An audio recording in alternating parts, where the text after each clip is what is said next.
This is Learning to Dad. I'm the cool dad. That's my thing. With Tyler Ross. What I do have are a very particular set of skills. I'm going to have fun, and you're going to have fun.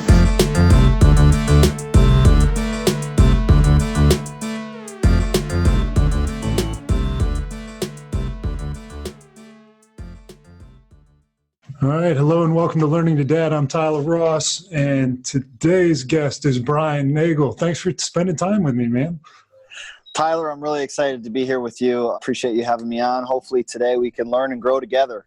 Yeah, that's the point. And I think it was fun the way that we kind of got to messaging back and forth. We found each other on Instagram.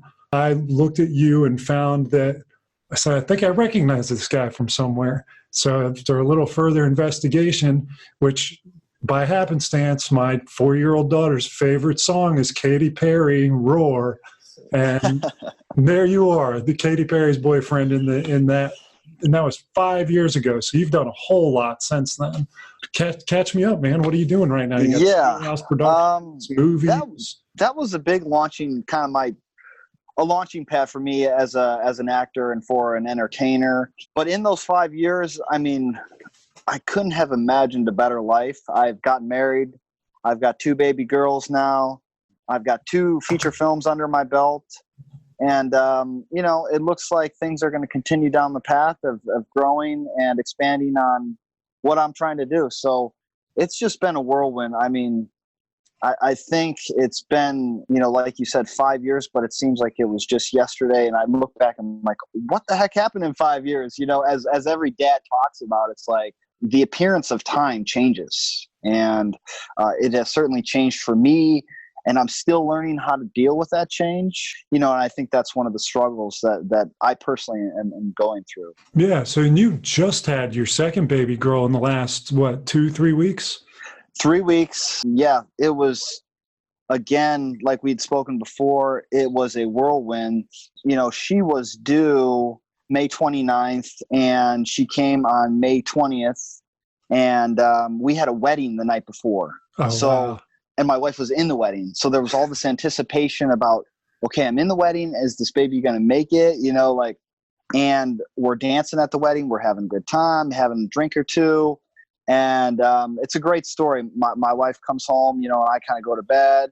She wakes up like an hour or two later and she's like, yeah, I think this baby's coming. She was having some contractions on the floor, but they were starting to be like 5 minutes apart. So it's like 3:00. She wakes me up.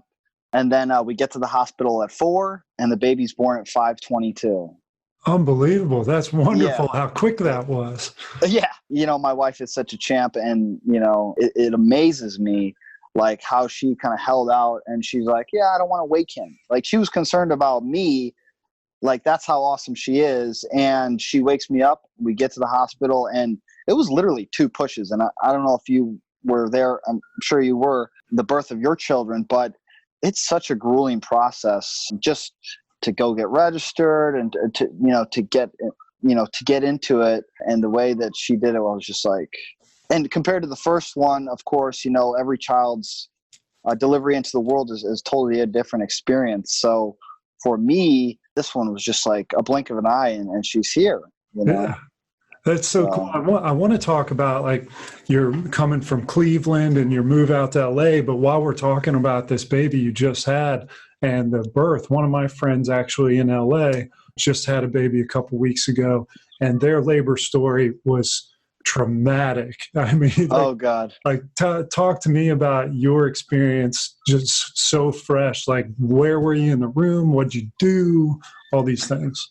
So the traumatic those traumatic stories scare us all. Yeah. I want to put that out there. And I also want to say that those are the ones that kind of reverberate through our circles and through our tribes. Mm-hmm. But it is the most beautiful experience. And, I felt that my role in the birth was literally just to be my wife's champion. And one story that I like to tell specifically about my first birth is how special it was. Like, so we had the baby and I laid in bed with my wife for 2 or 3 days to help her heal and to just be right there with her. But specifically relating back to this most recent pregnancy, which was less than 3 weeks ago, it's one of those things where I go there and it's, what can I do to help my wife feel more comfortable, be more confident, not be worried about what I'm seeing, the imagery that's going through my head, because I think that women are so caught up in how they look all the time and how does my husband see me physically. And I personally try to take an approach to see people from the inside out, and that comes from their heart and their brain and their soul. And the beauty that my wife exudes, especially in these moments of stress and these moments of intensity, is just, it's awesome experience. So I'm there, I'm holding her hand, I'm just saying, breathe, stay calm. So we got there and she was 6 centers dilated, and the contractions were basically every 2 to 3 minutes. And they said, hey, this baby's coming. They called the OB, she's coming in. And my wife's like, the thing with birth is it going to be a 24-hour birth, or is it going to be 12 hours? Is it going to be an hour? Is it going to be 10 minutes? We don't know. And that's that uncertainty that scares us. So my wife's like, you know what? I'm going to try an epidural, and we got one for the first one. So the guy comes in, and for those of you dads out there that don't know, basically what they do is they stick a big thick needle in the spine, and then they have to stick a plastic tube in that hole, and then they inject it with saline, and then comes the medicine. Point being, it's a process. It takes time. And my wife never got the epidural because there wasn't enough time. So she did it full on, experiencing, the pain, which to me was always a goal, but that's just kind of my approach. I'm always about holistic and natural as much as possible. And my wife is a nurse at Cedars-Sinai, so she is she's educated on the medical practices and that kind of thing. So, but I'm always saying, hey, this is your thing. I want to trust you and support whatever it is you want to do. If you want an epidural, if you want whatever, do it, because I trust you and I'm here to support whatever you need to make this situation as comfortable as possible for you. So the epidural never hit, and her water had not even broken at this point. She's laying on the bed for maybe 20 minutes at this point, and the water broke, and she explained it to me as the most painful thing that she'd ever experienced. And to me, what I was thinking in my head is, okay, what her body is telling her is that this baby's ready to come right now, and it's going to be this crazy, painful experience. But the body and the mind of a woman is more incredible than we all can, as men, we can experience, because we don't know. But there's these chemicals that the brain sends to her body that says, hey, listen, you're going to have this baby. I'm going to help you through it. I'm going to make sure that there's pain blockers and all this awesome chemistry that happens in a woman's body to get her through this, having a baby. And to me, to see her experiencing that, it was so beautiful. And it was right after the baby was born. I took a picture. I said, hey, I want to take the first picture of you with your baby. And it was 2 minutes after. And she had this look on her face, like she was just in this, you know what I mean? Like she's just seeing stars. And to me, that captured the beauty of the moment, because her body had her prepared to have this baby. And she did it so if there's a word, if grace even, I don't know if that fits the situation, but to me it was graceful, even though there's grunting and yelling and chaos and stress and all this energy. It was graceful and it was beautiful. So it was, if a man has an opportunity to be there with his wife and to hold her hand and to support her body is made for that. So, if there's a piece of advice that I have for that is just to support, but it was, it's a mind-blowing experience. It's hard for me to, the first one I think it changes you. Mm-hmm. The second one has a different effect, and I'm sure you can relate. Yeah, most definitely. Well, how far apart are your two? So my first one is going to be 2 in July, and my second one was just born. So they're about 21 months apart, I think. Gotcha. Actually, what, July what? July 25th. That's why I'm July 9th. My sister is May 20th.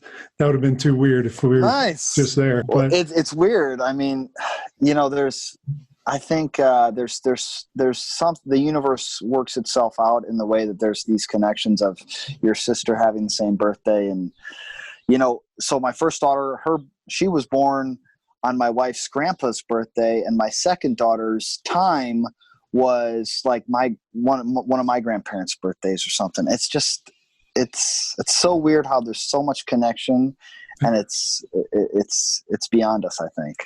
well, listening to you talk about being a dad, and your Instagram page is Brian Nagel 8, being on your Instagram page and exchanging messages with you, you seem to have this consistent sense of kind of awe about the way your wife was, the way she is, the kids that you have. Has that been like an orientation that you've always had, or is that something you worked to kind of get to? I think it's something that as I grew into a man, it was something that I have done a lot of self-development, and obviously you have as well. And I think many of your guests have as well, listening to the books that they read and to the way that they try to explore who they are as a person and how they can grow the way they want to grow. And that's something that has been very important to me. But one of my cornerstones of belief is gratitude. And I think that when I approach life, everything has to be with gratitude. You can sit there and say, oh, my Instagram's this and it's not getting that many likes, and this person doesn't like me. And those things, you can focus on those, but what I've always had this mentality, and I think, gratitude is just so important, in so many aspects, but it's something that I've worked on over the years, specifically probably the last 5 to 7 years. But I will say there's a residing story that kind of resonates with me as a child. And when I was in, I don't know, 3rd, 4th, 5th grade, my mom got me this poster. It's like when I was a kid, when we were kids, it's like you got a poster. It was like, dude, I'm hanging this up in my room. This is so cool, right? Whether it was Batman or Thor or whoever it was during the day. Yeah. But I got this poster, and it was this monkey, and he was like doing the splits, and he's wearing like this Hawaiian shirt, and he's got his glasses on, and it says attitude is everything. Yeah. And it might only hung in my room for a year or two. I probably outgrew the imagery that was with it, but the saying attitude is everything stuck with me. And that was just a resonating moment that I think helped formulate my thought processes in life. And, again, there was another one in 6th grade where my teacher, people had to say one thing about a person that they liked, right? And my teacher, my 6th grade teacher, Mrs. Higby, told me, hey, what I like about you is you're always smiling, whether you're talking to somebody or you just have this pleasant energy. I don't see myself as that person, but I'm happy to be that person. Yeah. But those resonating moments, they have an impact, and I think you have to choose those moments in life to see them and see how important they are. So attitude and gratitude, you read these books and they tell you, when I feel depressed, and I do sometimes, I wake up and I think about what I'm thankful for, and so I choose to kind of live in awe, like you said. And sometimes when I forget what I'm doing in life, that's what I have to do. And it brings me right back to my center, So that's awesome. In fact, I'll share this with you because this is today. This is my gratitude list for the day. Dude, that's awesome. Yeah, that's a nice movement on Instagram. I think it's called Daily Gratitude is the link. I haven't kept up with posting it, but it's a great way. It's like better than a cup of coffee, getting your mind right and trying to stay cool. Just 10 little things from hot coffee to the health of your family. It's great. So I can appreciate that. Yeah, and I think that, there are so many people out there that struggle with, in our day and age, with depression, anxiety, and just the struggles of this day and age that we live in, the competitiveness and but what I've always told myself is that if I can practice gratitude, that I'm going to be okay. And I want others to go out there and to practice these things too, because I know that it will change your life, And that's my goal, is to help others and to inspire, So I'm glad you're doing it, and I'm glad you're sharing that message, because, when I see your page and I see the way that you kind of do things, I'm like, dude, this is somebody that I can see, and I can look up to, and you can be a hero of mine. So I appreciate, what you're doing. That's, I want to reiterate to people, like, knowledge is such power, and just knowing that if you have this capability to write 5 things down that you appreciate, and I think we all do for the most part, it'll change your life. Yeah. So I'm grateful for that. Thank you for saying that, Brian. And you're obviously making an impact too, because you've got an extraordinary following, just in terms of, people wanting to hear the message that you're trying to share, which is a wildly positive message. Do you think that you were raised in a way that kind of helped you, like, cultivate that inside of yourself? Did your parents treat you in a particular way? It's weird, because I think everyone has a story, and, mine has some dark chapters, like many, and I think people don't realize that about me, or don't realize that about everybody. Like, everybody has somebody in their family, whether it's cousins or friends or associates or whoever, that maybe struggle with addiction or sickness or obesity or depression. And, so I had some real dark chapters in my life, and that's not what this podcast is about, so I won't get into it. I think that kind of, those experiences drove me to who I am today. Mm-hmm. And, kind of going back to what we talked about just a few minutes ago, when somebody sits there and says, well, I don't have this, but you do have these other things to be appreciative. So I've kind of just, again, like, use that as my thought process to get through my dark days. Now, I had 2 great parents. They got divorced when I was a young man. And I think, what we learn from our parents is what not to do for our children. Mm-hmm. So I'm trying not to do some of the things that they did. Yeah. But aside from what they did wrong, they did so many things right. And I have 2 great parents. My dad's remarried. I have a wonderful stepmother, and I have a wonderful support system in general. I have aunts and uncles that love me. I had great grandparents, so I think that there's a tribe, there's a circle of people who help raise me and show me many things, and I've looked at all those people in my life, whether it was my uncle who said, hey, listen, you keep that glass half full and you're going to be okay. Or it was my grandma who just loved me and hugged me and smiled and spoiled me, or whether it was my mom who, her strength was just always attacking me with love. My mom is just got the biggest heart. Now you look at my dad, he's a blue collar guy, and his method is hard work. Mm-hmm. It's, dedication to job. And, so you pick and choose those things that you learn from people, right? And the gifts that I've been given from those people are just incredible. So I always tell people, I consider myself a very, very hardworking person that's extremely loving and spiritual. And I talk about the loving spiritual side I got from my mom, yet my business entrepreneurial sense, my hardworking ethics come from my dad. So it's this yin and yang that were presented to me as a child. And I feel like I've been gifted both of those. Incredibly blessed to have those 2 people that showed me such strong viewpoints that brought me to who I am today.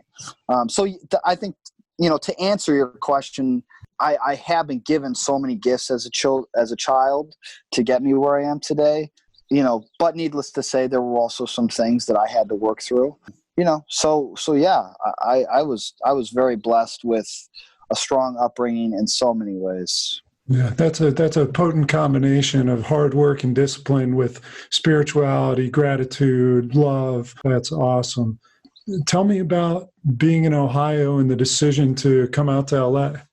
Ohio is, it's that Midwest charm. I was born and raised on the west side of Cleveland. Couldn't think of a better place to grow up. The environment there is just, it's safe. It's, the weather's not the best, but there's so much there's so much to offer in Cleveland, and I loved it so much. I went to school originally to be a pilot. I went to Kent State University and studied that for a few years. And what I kind of ultimately decided was, being a pilot is kind of like moving up that corporate ladder, right? It's you work about 5 to 10 years. After that, you've got a good schedule. You're making good bills. You're doing what's right. But I wanted something a little bit more. I don't say I wanted uncertainty, because I didn't want uncertainty. I wanted, let's say, more opportunity to have control of my life. And so I was like, you know what? I think I'm just gonna go the business route. I'd always been an entrepreneur. When I was in grade school and high school, I had my own law business. And before I went to college, I had saved up $20,000 of my own hard-earned money. Wow. Which, at the time and among my circle and among my community was a lot of money. And so, but it was that entrepreneurial spirit that I really appreciated, and it was kind of who I was. And so when I graduated from school, I said, you know what, whatever it is I want to do in life, there's probably going to be more opportunity in LA. The sun is always shining. I'm an outdoors person. And my brother was out here. My brother he's my business partner. He's one of my biggest champions of life. And, so him and I have worked together since we've been out here. But so I graduated from school out here, and, just to kind of continue on with that story, I worked in marketing for about 6 years, and always kind of wanted to get into the industry. Mm-hmm. And it's one of those things where my rational, I'm a very logical person. It said, hey, listen, if you want to be an actor or a model, you can't do that because there's 10 million other guys. And if you've ever been out to LA, you come out here and, you walk into a room and every guy's got awesome biceps, a great beard, great hair, great this. And that put a lot of fear in me. But needless to say, I knew that I had to I set myself up financially with just a small cushion. And I just got done working 56 days straight. And I said, you know what, I'm going to go out and see if I can find some modeling jobs. And I had done some things before, but I found a job working for Skechers as a foot model, believe it or not. Yeah. And this was like 7 or 8 years ago. So I've been a foot model for Skechers, and that has been a great substantial bill payer for me for quite a while.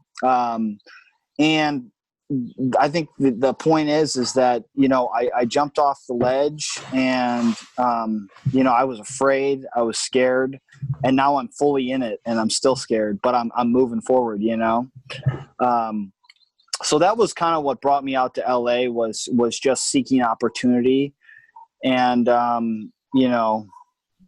guess the Hollywood lights, but I was young and energetic. So somebody that young, energetic Brian that's out there right now thinking about cutting loose from Western Cleveland, coming out to LA, chase the lights, like what's something you tell them to help get them prepared for what they're in for? What I've come to believe and what I've come to preach to people who say, hey, because I get hit up all the time on people who want to be an actor on Instagram or, I tell them, hey, it's just like any other business. If you want to be a pilot, if you want to be a doctor, if you want to be a real estate agent, you just don't get your license and say, I'm it. It's about the journey. It's about putting in that hard work. And sometimes, the most famous doctors, the most famous actors, they don't know what they're doing. They feel lost. They feel scared. They feel all these emotions, whether they talk about it or not. But it's something that you just have to put your nose to the grindstone, continue to work hard, continue to believe in your purpose and your vision. And, you'll get nuggets of truth that say, hey, this is the path that you should be on. And if you continue to seek, you will find, it's like the old adage, seek and you will find. So you just got to do it. And listen, if you're a doctor, you're not going to have 300 patients the day you get out of a grad school. Mm-hmm. You've got to do your practice and you've got to network and do all these things. So it takes time. And sometimes it takes some doctors. I don't know why I always use doctors as reference, because they make a lot of money and they're vital to our society. But, sometimes it takes 20 years, sometimes it takes 10, sometimes it takes a couple years. Sometimes these people, they get big breaks, and that's fine. That's their journey. And you have to just say, hey, that's not my journey. My journey is my journey, and this is where I'm at, So you can do it. Anybody can do it, and for those who want to be an actor or who want to be in this industry, everybody brings a unique skill set, whether it is into whatever field you're going into, whether it's business or marketing. You have every person has a specific skill set that makes them special. Mm-hmm. And if you can learn how to utilize those, you'll find a place in this world where you can serve, and that's important. So, and yeah, I've got some things personally figured out, but I still feel on a daily basis, like, what am I doing? Like, how am I married and have 2 kids and I make movies and, but that's what I do, so. I think that little sense of discomfort, that little idea of having a little nugget of paranoia in your brains at all time, like drives you and keeps you on your toes. Yeah, definitely does. Definitely does. Tell me about Steelhouse Productions. It looks like you involved in making a movie with some big names in it. Denise Richards, Misha Barton. Yeah. So, of course, you. Yeah. So Steelhouse Productions was a company that my brother and I started. We called it Steelhouse because my dad was a steel worker, and he instilled that, that cornerstone of just hard grit. And, and this, as you know, is probably one of the more difficult industries to really break into. And it's going to take a house made of steel to survive. So Steelhouse Productions is the production company where, outside of some of the independent modeling and independent acting that I do on a day-to-day basis, I'm working with my brother. We do commercial work. We do, industrial videos. We've done 2 movies, one being Clown Town. That was our first featured film. And then the most recent one that we did was with Misha Barton and Denise Richards. And, again, so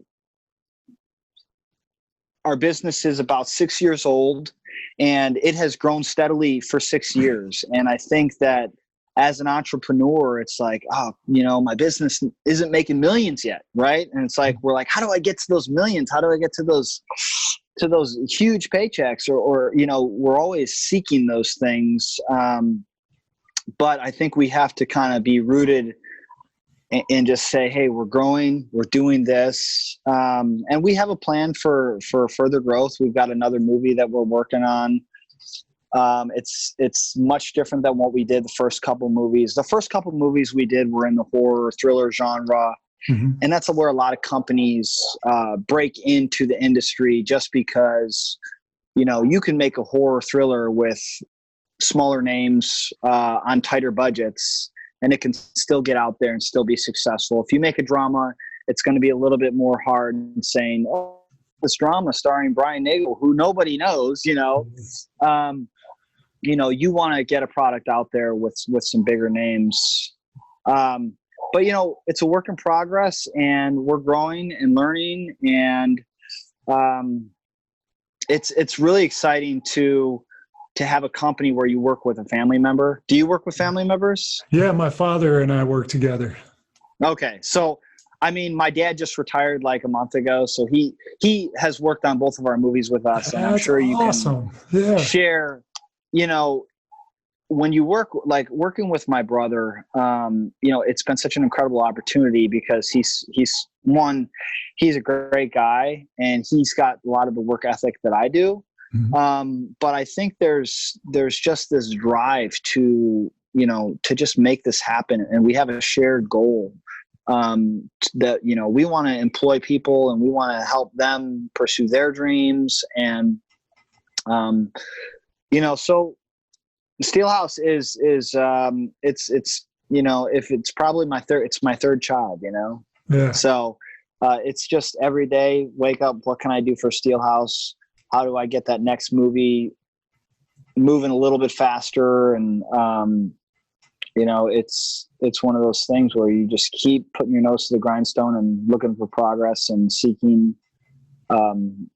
stories to tell and, that kind of thing. That's awesome. Well, I know being an entrepreneur, being an actor, being a model, being in production, you got auditions, call times, callbacks, production meetings, and they're at any given time. I don't know if people understand that a 5 a.m. call time might mean that you're not home till midnight if you go into the right. So how do you manage that time with your, growing family? Right. So, it's, again, I was thinking about some of the things that, kind of I hold true as a human. And one of the residing words that I love to use on a daily basis is balance. Yeah. Balance is so important to me. And I've learned that through years of being somebody who loves to work out, working on just your balance when you're lifting weights and that kind of thing. It's so crucial because all your muscles are working together. Even if you're doing a chest press, are your feet planted on the ground? Are they providing, balance support for your core, for your chest, for your arms, for your forearms, for your hands to lift that bar? So balance to me is so important. And yes, I do put in 12, 15-hour days quite a bit, but I also put in quite a bit of time with my family. So in order for me to achieve balance, it kind of goes back to my attitude when it comes to my wife and my family. And it's one of those things where if my wife asks me to do something, it's not about, well, I've got this other thing to do, or, I'm kind of tired. It's yes. You know what, honey, I'm going to work on pushing the trash can in or taking the trash out more efficiently or doing whatever it is you need me to do for you. So I think balance is just the short answer to that. I try to find balance in my relationships with my daughters, with my wife, with my work relationships, in my health. And when I feel that all those things are balanced, they all are working in the right direction. They're all growing, right? We want to see growth. So I think that's my answer. And it's hard sometimes because my wife is so incredible because, when I was working on the last movie, Toy Box, it's 6 days a week. And as one of the lead producers and one of the lead actors, it's no shorter than, a 15-hour day. And she's so patient with me and says, hey, you know what? I know that this is what makes you a happy dad at home. I know this is what makes you a good husband. Me letting you do what you're passionate about is what I'm going to let you do your passions. And if it requires you to be gone for 3 weeks, I'm going to give that to you. And she knows that I'm going to come back stronger, more in love, and more supportive for her. So I think that, she's the yin to my yang, and she's the reason that I do this and that I can do this. Her support, I don't know. I can't say enough about her because she's such a crucial part to who I am now. I just feel like she deserves the accolades when it comes to me being able to be a great dad and do that, because she says, yes, you can go to that meeting at 7:00 at night, even though it's at a bar, you know what I mean? And yes, we're going to have a drink. But I know plenty of people in their relationships. Well, it's Tuesday night. We're supposed to watch Handmaid's Tale on Hulu tonight. Well, she knows that my industry doesn't work that way, and she's so patient. And I think it's from my part, it's also being aware that, hey, you know what? You've been gone 3 nights this week. it's time to have a family date and take the family out for ice cream or go to the park. So I think it's an awareness of being able to balance those things. And by no means so many things. Yeah. Yeah. So many great important things. I'm sitting here like nodding my head like, dude. I try not to be a jabbermouth, but maybe I had too much coffee this morning. No, I'm with you though. I mean, the importance of understanding from the relationship standpoint what fulfills your partner, and that your wife is aware enough to see that you are not your best you if you're not doing the things that fulfill you, that allow you to be energetic and loving and present while you are there. A book where Gary Keller talks about counterbalance. It's never 50-50. It might be 90-10. But then it swings back to 90-10 the other way too. Right. And it's unusual that people have demands or schedules or even desires to participate in a life like that, where you and I work 80 hours a week so that, heaven forbid, we didn't have to work 40. Like, that'd be a horrible existence for us. I know. It's so weird to think that like, people are like, why do you do that? Like, it's just the love and the passion that drives me, And you said something incredibly important that also resonated, just taking the trash out, like being aware of what your partner needs too, because mine is the trash, like it sounds like yours might be. Yeah. The dishes. So actively having to work on those things. Right. How do you guys work those things out, and how's your relationship with your wife changed since you started having kids? So my wife is a very unselfish person, I think, as you can probably tell by me talking about her. Mm-hmm. And I think that her being unselfish, and I think that, I didn't get married till I was 30 years old. I think that I kind of got my selfishness out in my 20s. Yeah. Back in some of my previous relationships, there was some jealousy and just some unhealthy habits. And now it's like, if my wife says she needs to go to Maui for a week, I'm just going to be like, go to Maui for a week. It doesn't matter to me. If that's what you need to be the best wife, or you need to live your best life, I'm here to support you, whatever that means. Because I know at the end of the day, that's going to bring her home, and her kisses are going to be that much sweeter to me. Hold on one second. I got to wipe off my lens. This is really biting me. Yeah, sure. I'm like, do I look blurry? I don't know if that helped or not, but,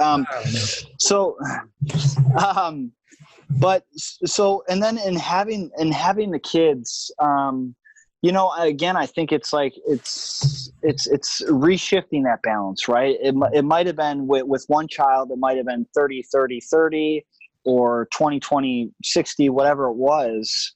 And now we have this new being in our circle, in our tribe, that we have to rebalance into the equation. And so, I understand that at this point in time, my wife and I, our intimate connection is not going to be the strongest it's ever been.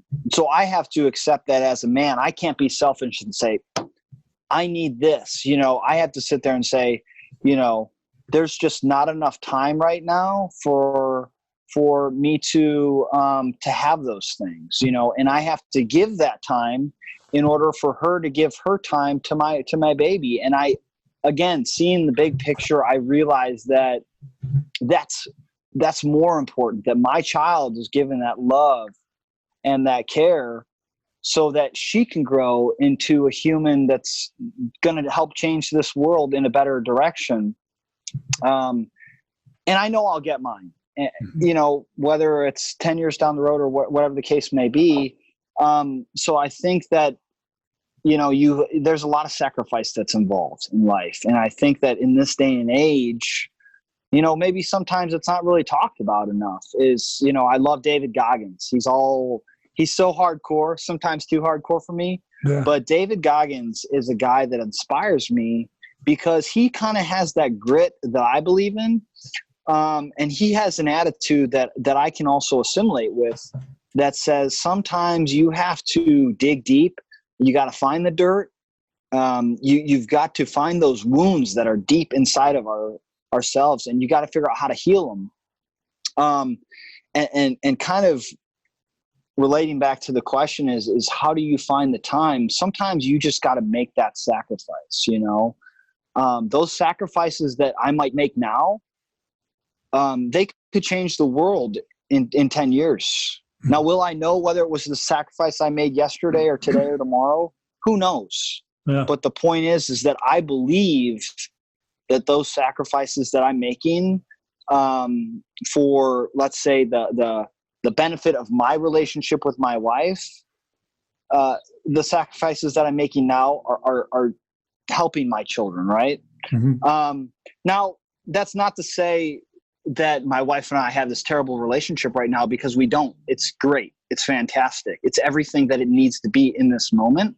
But there's not a lot of date time. There's not a lot of alone time.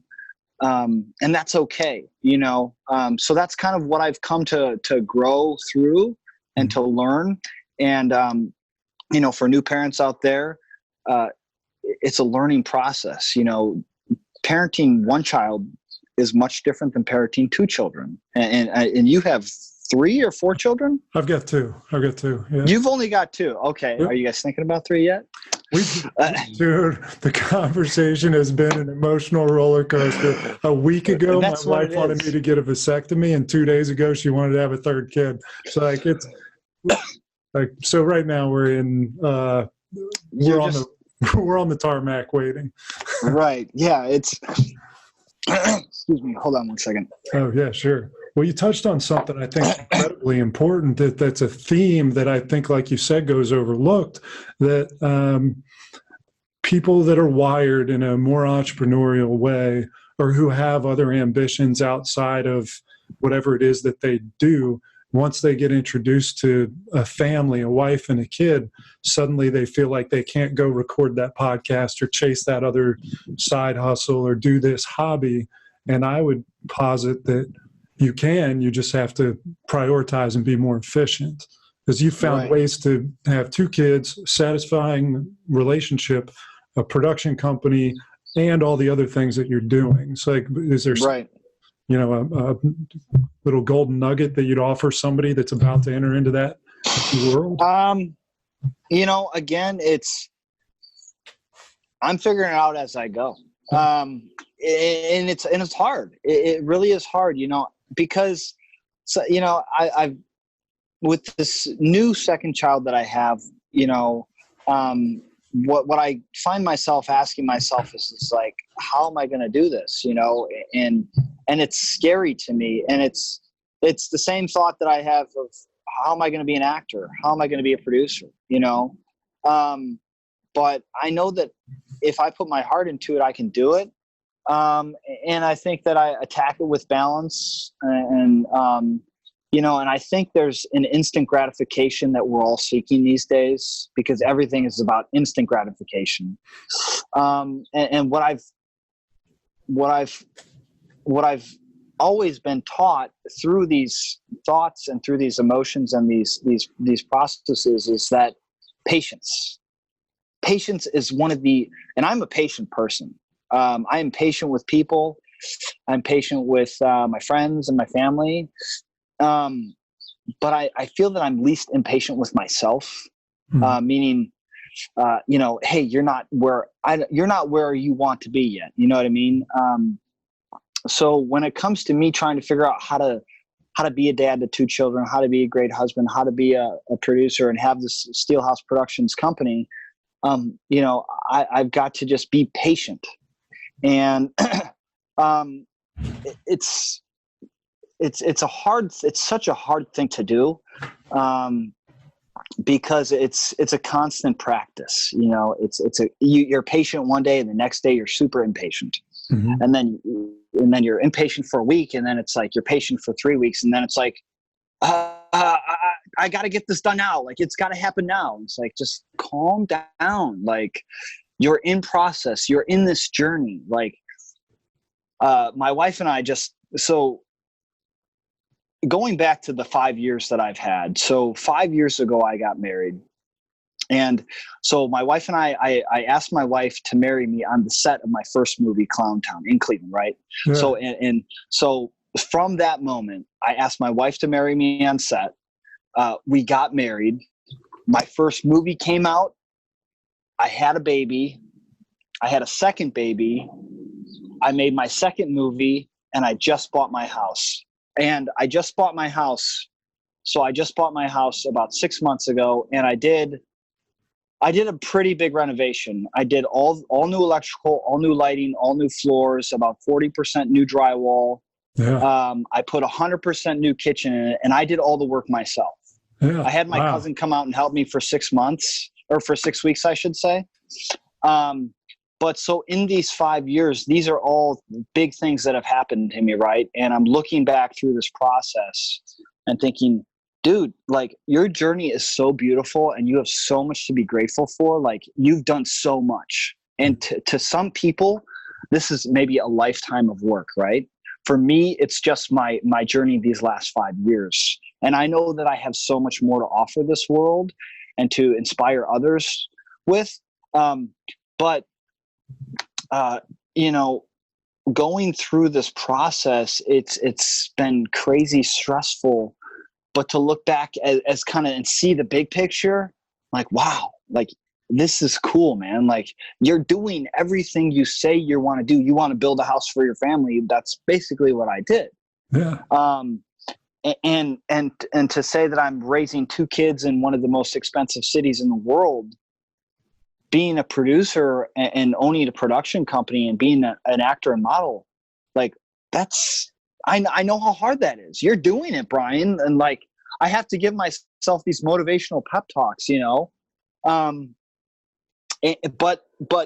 but kind of, again, I try to think about how can I relate to our listeners and like, because I know that, like, hey, listen, I have these fears. I have these anxieties like everybody else. Like, can I do this? Like, how long can I do this? Am I going to be able to put my kids through college? Like, but I can't focus on the future and I can't focus on the past. I can only focus on the present and say, what can I do for my family today? What can I do for myself?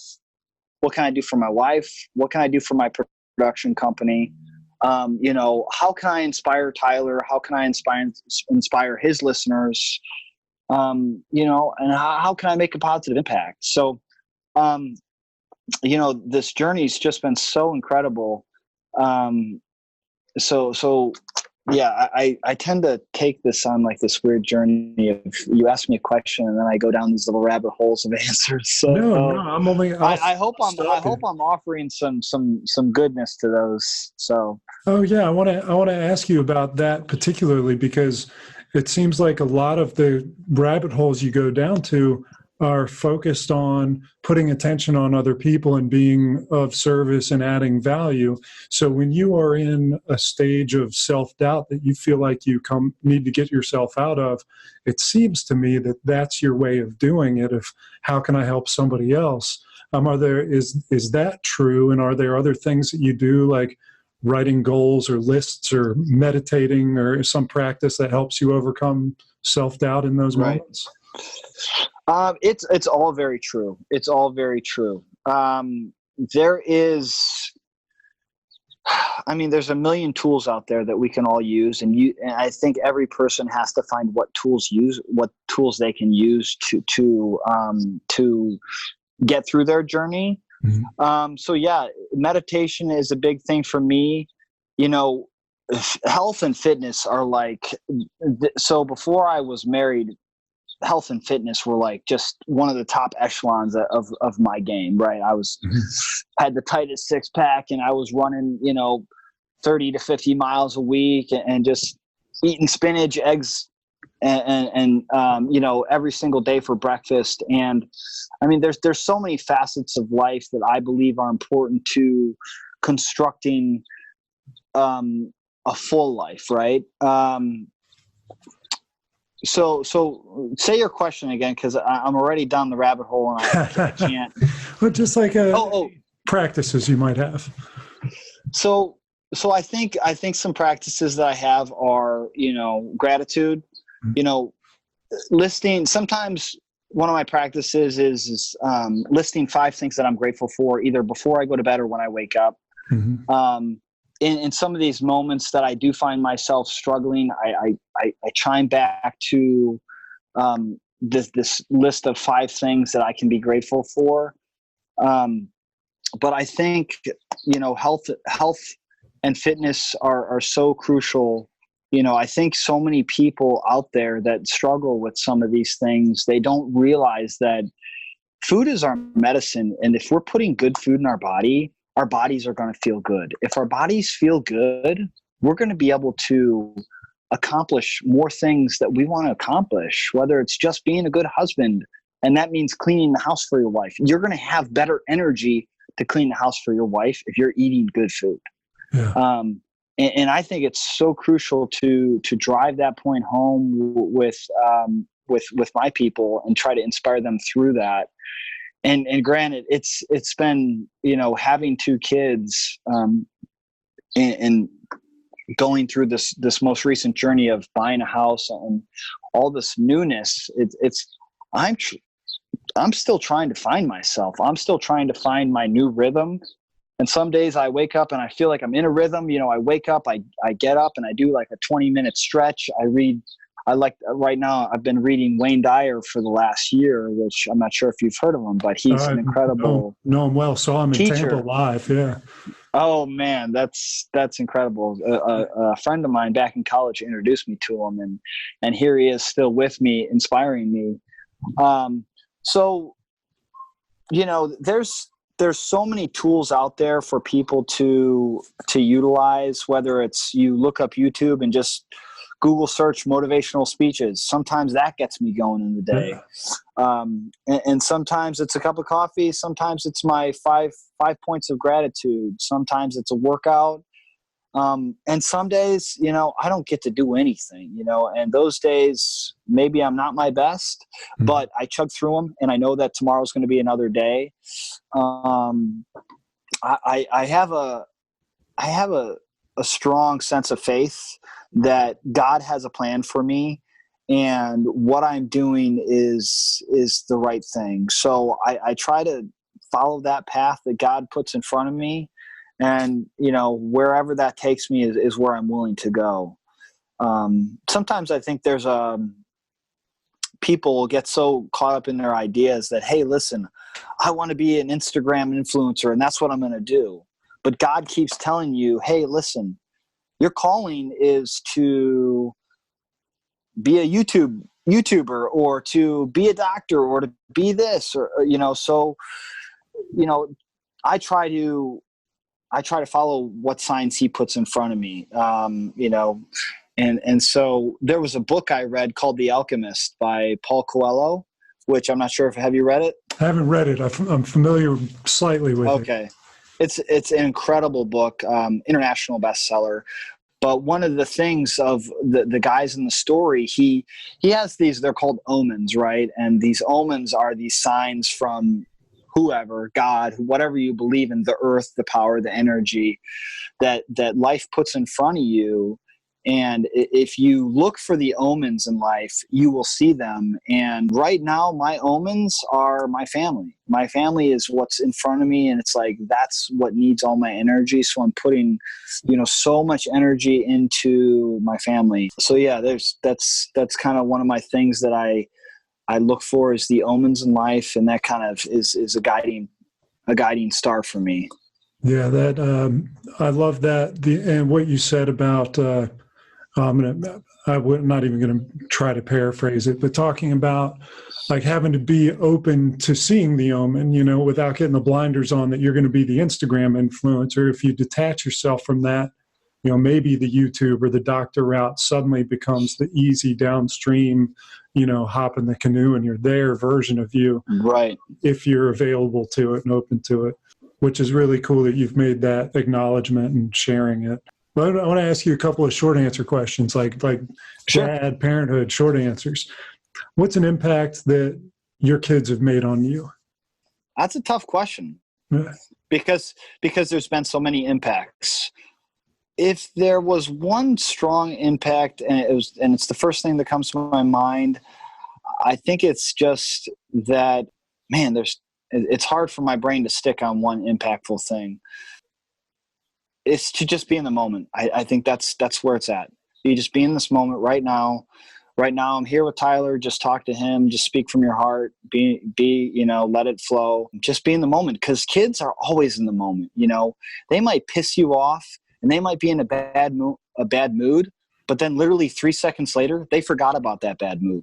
They let go of all that emotion that was tied in that baggage, and they're just back in that moment. They're playing with their toys and they're loving their dad. It's like, they don't care that you just yelled at them. They're like, I'm so happy. You're my dad. Like, it's all good.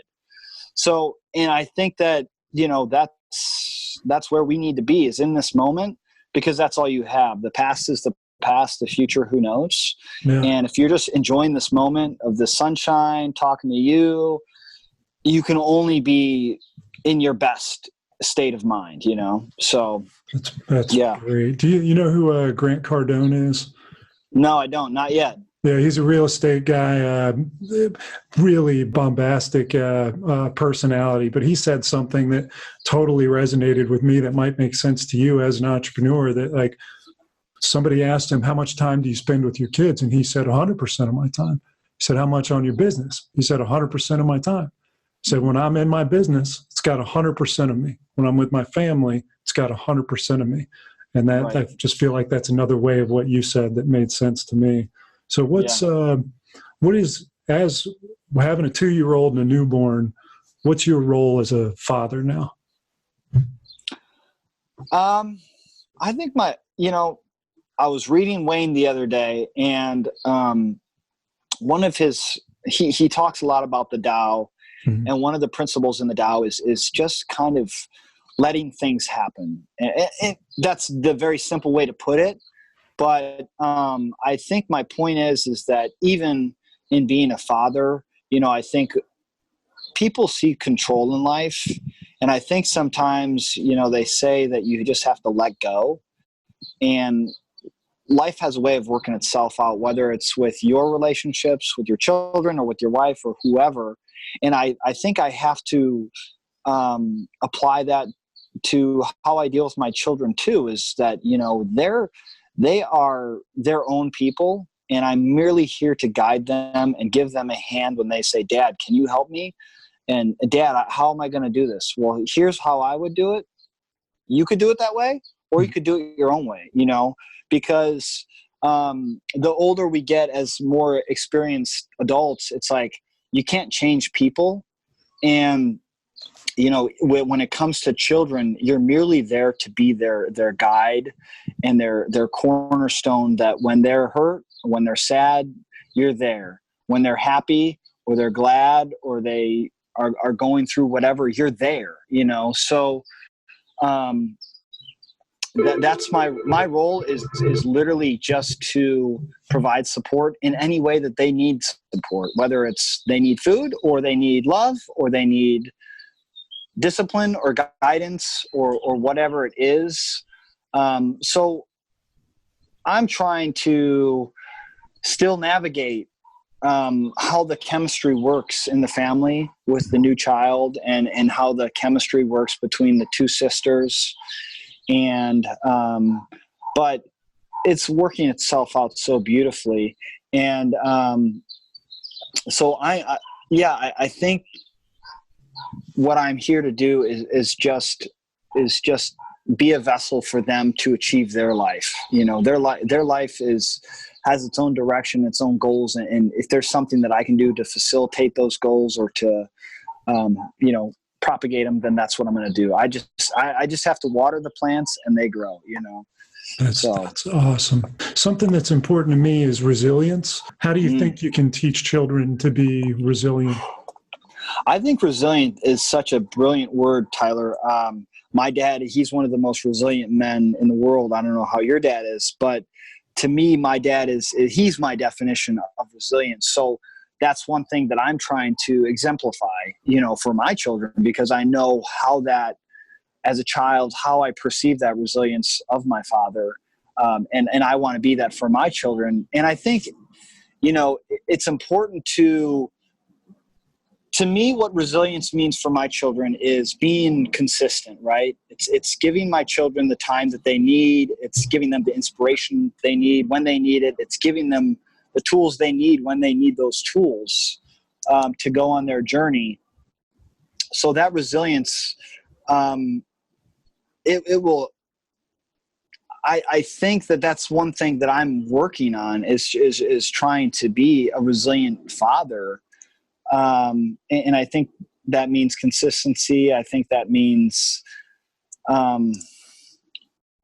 it means a lot. That's a big word when it comes to being a father, is resiliency. And I never really thought about it maybe until right now, but it resides in what I do and how I do things. It's awesome. So what's the greatest hope that you have for your children? I think it's just that, and I think one of your other guests had mentioned this, is just to reach their potential, So I think that my job in life is to reach my potential, right? Mm-hmm. And my potential is essentially limitless, just like everybody's is. And my wife just stepped outside. It's making me smile. Come say hi. Yeah, you can come say hi.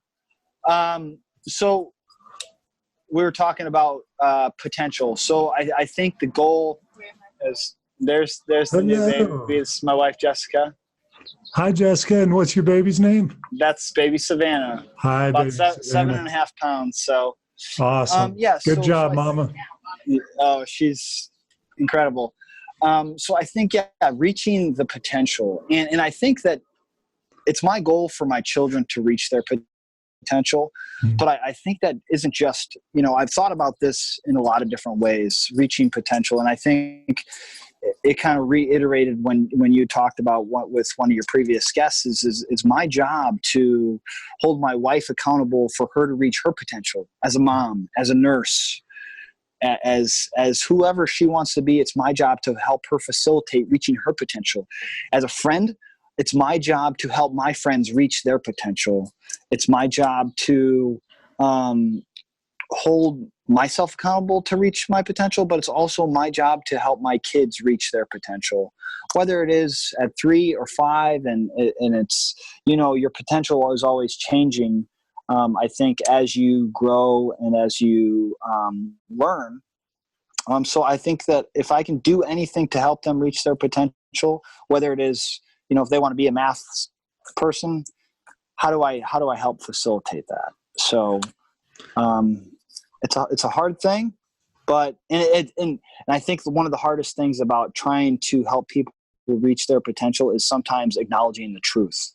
It's a hard thing to say, hey, listen, you know what, Brian, you weren't meant to be a pilot. It's a hard realization, but it was the truth. And, if you can tell your friends the truth or tell your children the truth, sometimes it's a hard truth, but you can do it in a loving way with patience and soft guidance. It will maybe make them blossom into that next level of potential that they are meant for. Love it. So here's this one's a watermelon for you. Who is your favorite TV dad? Oh boy. I heard you ask this before and I'm thinking, who the heck is my favorite TV dad? Yeah. Because I have a couple different answers. Bryan Cranston in Breaking Bad.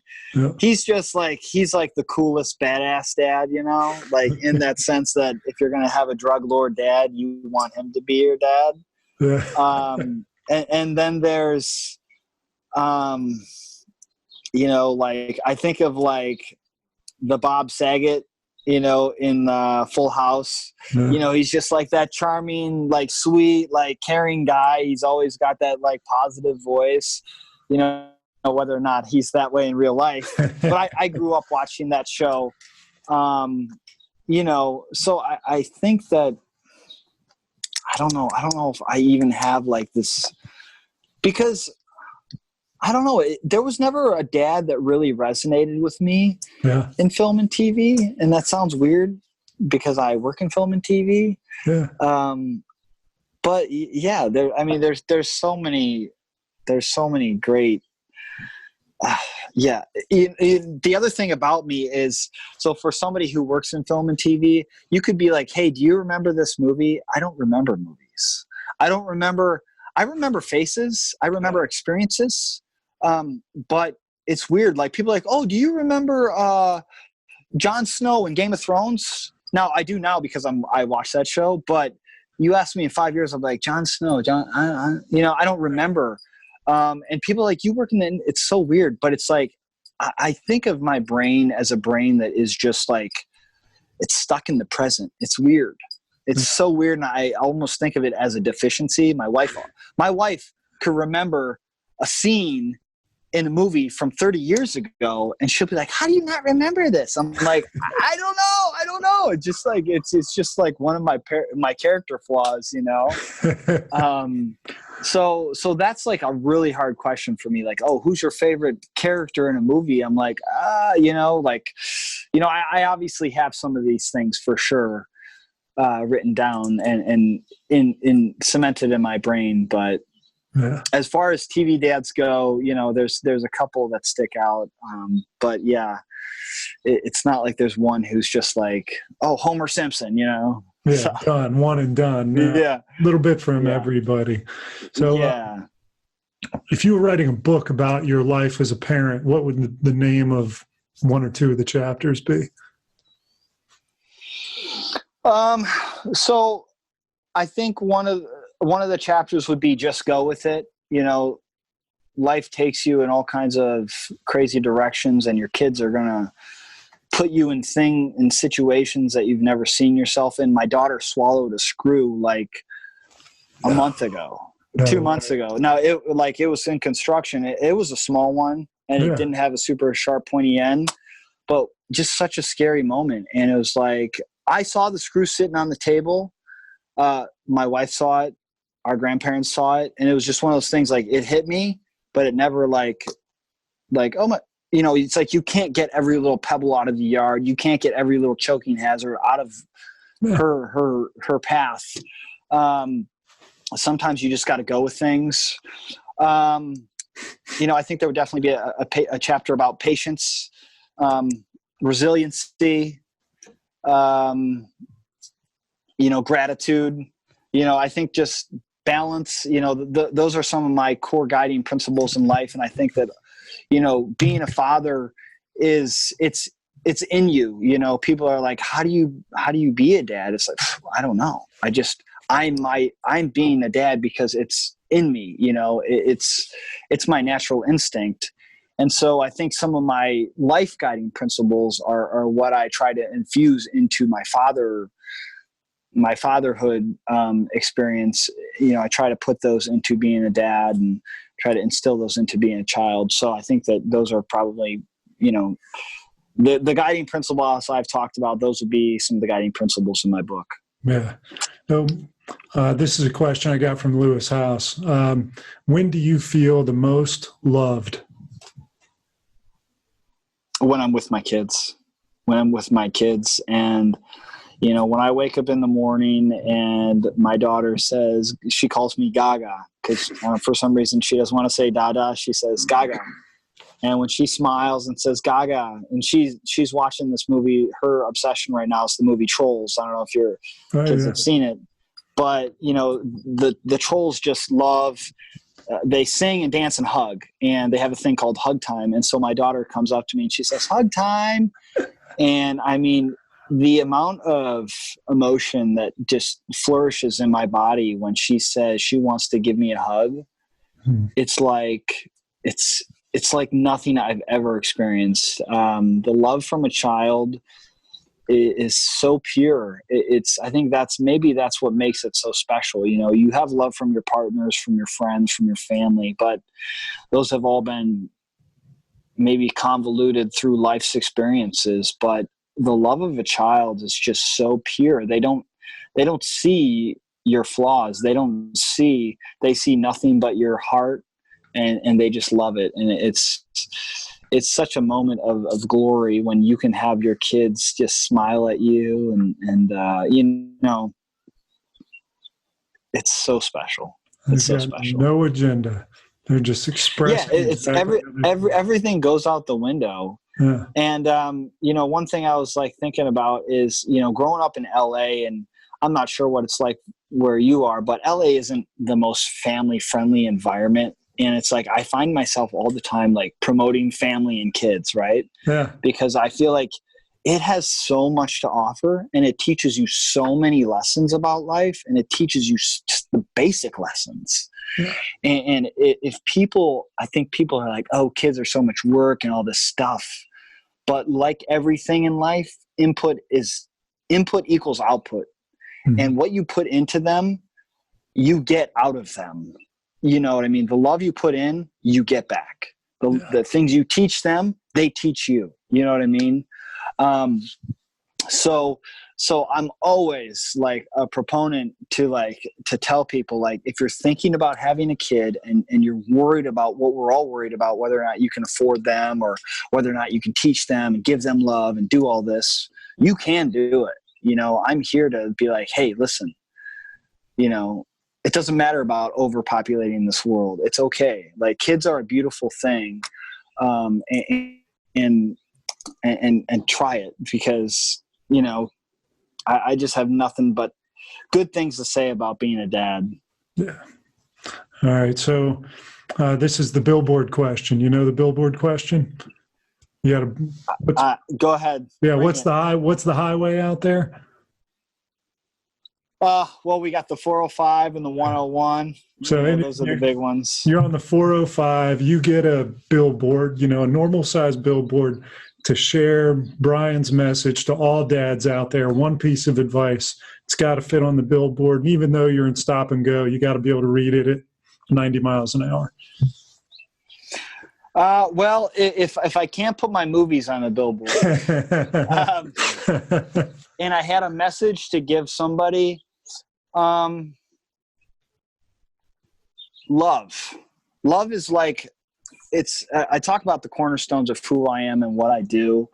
And I think that if you can kind of sum up that gratitude, if you can sum up that patience, if you can kind of sum up, some of those things that are so important about being a dad, if you can just take that moment of frustration that you have with your child and bring love, if you can, teach them with love, if you can feed them good food with love, that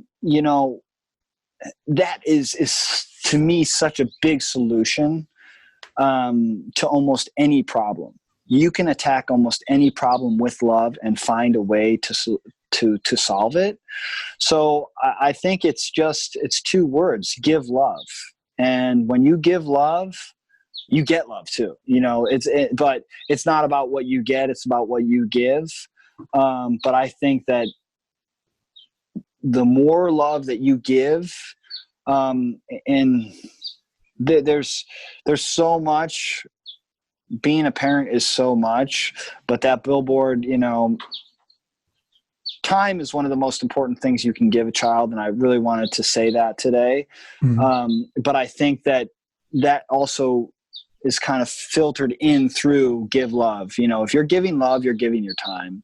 So just give love to your children. And I think love is something that is instinctual. It's in all of us. And I think that if it's something you continually work on, you can give more. And you can, you can grow that love. So it's something that I continually work on, attack those moments of frustration with love. And I think you'll find yourself better off in the end. Yeah. So give love. Couldn't agree more. I think that's a great answer.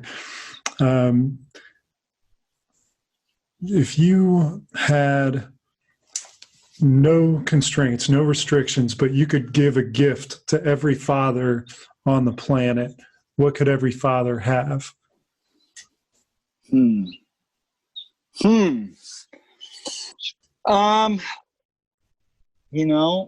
don't know that there's one tool that we could all use, because I haven't found a tool that I've used, a physical tool. What I found to be the most successful tool that I've been given is probably just my heart and my brain. And just that mentality that if you're giving your time and your love, then you're giving them everything. So I think the one tool is just to try to find another moment of love to give your children. I don't even really know if that's a clear answer. But I think it's tailored off of what we've been talking about, Yeah, it's a great answer. And actually that long pause prior to my asking that question was a result of my thinking about asking you another one, which this continued to be a good segue into. So I'm just going to ask it. But I think in order to give love, you probably have to be vulnerable in order to give love. And I think that vulnerability, the fear of vulnerability is maybe overstated. I think that the fear that people have associated with opening themselves up to give love shouldn't be as big as it is. I understand it, but I'd like to hear your thoughts. Yeah, I don't think as many people understand vulnerability as maybe you do. It's a big thing. I don't think a lot of people understand vulnerability maybe in the way that you do. And I think that as men in this modern day and age, there's always a level of masculinity that has to be attained. But I think there's a certain value to everything. And I think that vulnerability plays a large role in giving that love. Like everything, it's a practice. And the more we practice it, the better we can get at doing those things and learning how to harness those skills. So I think practicing vulnerability is a big thing. And I can think about that when it comes to my relationship with my wife. Sometimes, she chooses to be the alpha and she makes the decisions.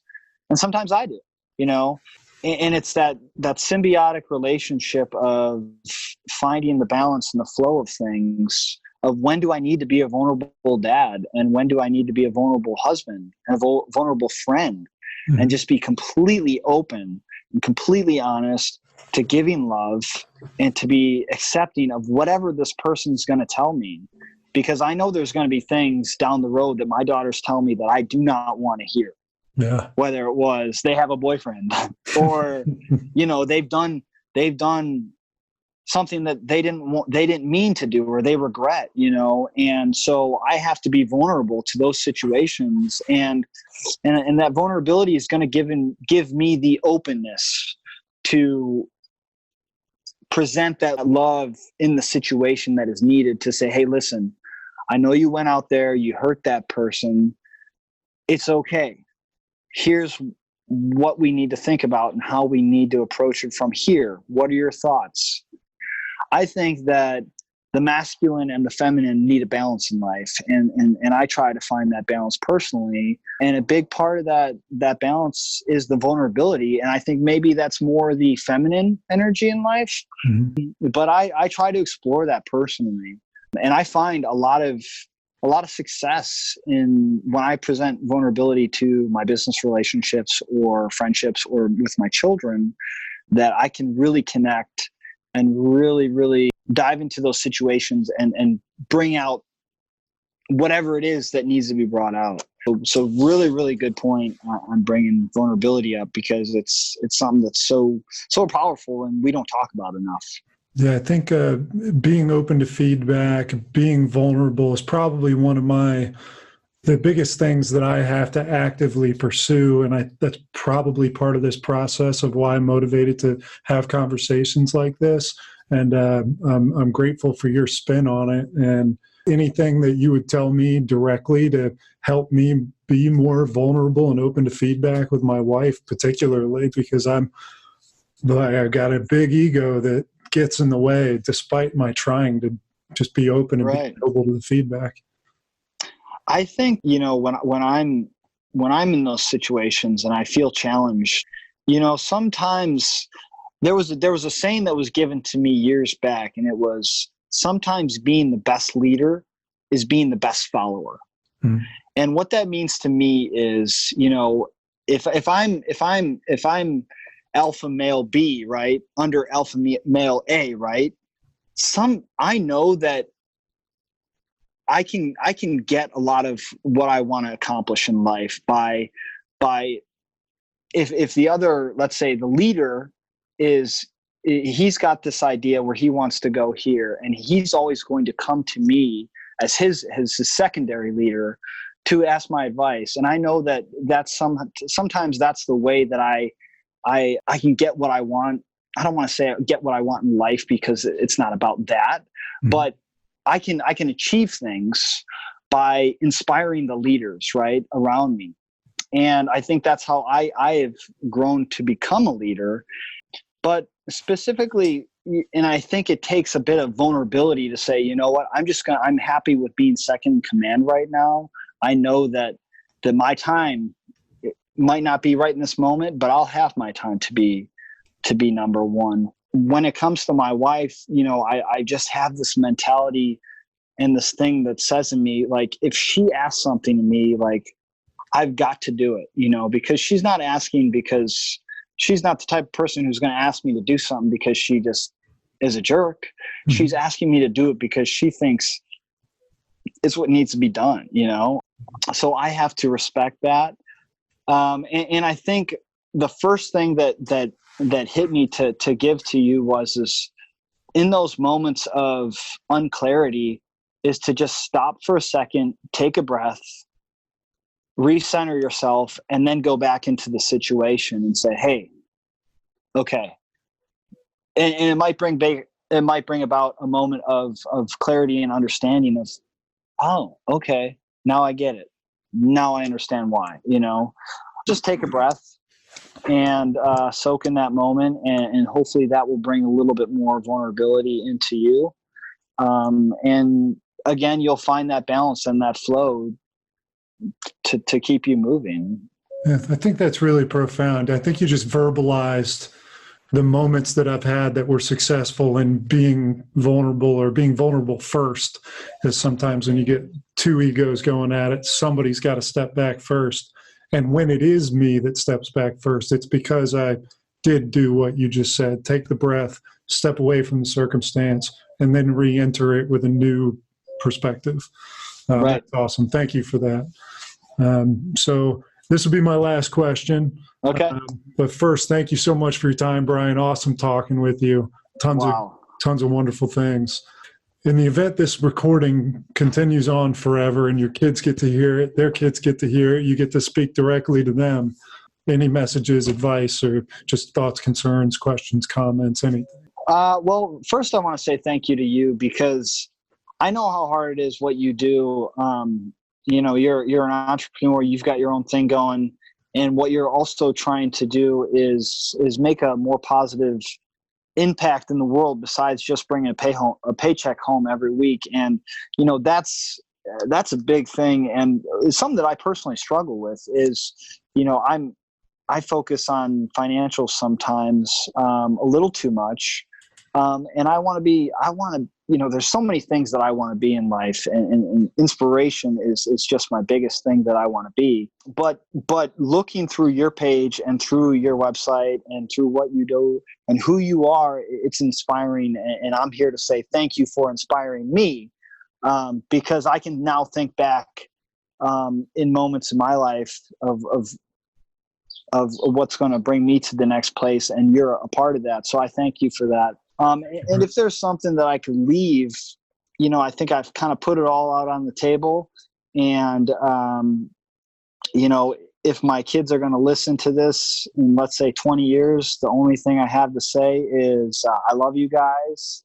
And I hope that you are living a life that you want to live, and that you're creating the friendships and relationships that are valuable to you. You know, and just continue to give love and be patient with life. And, you know, it's a journey. Enjoy that journey, because everybody's on it. And, you know, there's so much that life has to offer, and just continue to seek and you will find. It's awesome. Brian Nagel. Check him out on IMDb. Check him out on Instagram. Check out Toy Box. Clown Town. Clown Town. It's coming up soon. Yeah, and there's always the Katy Perry video if you want to get a good laugh. Go check out Roar.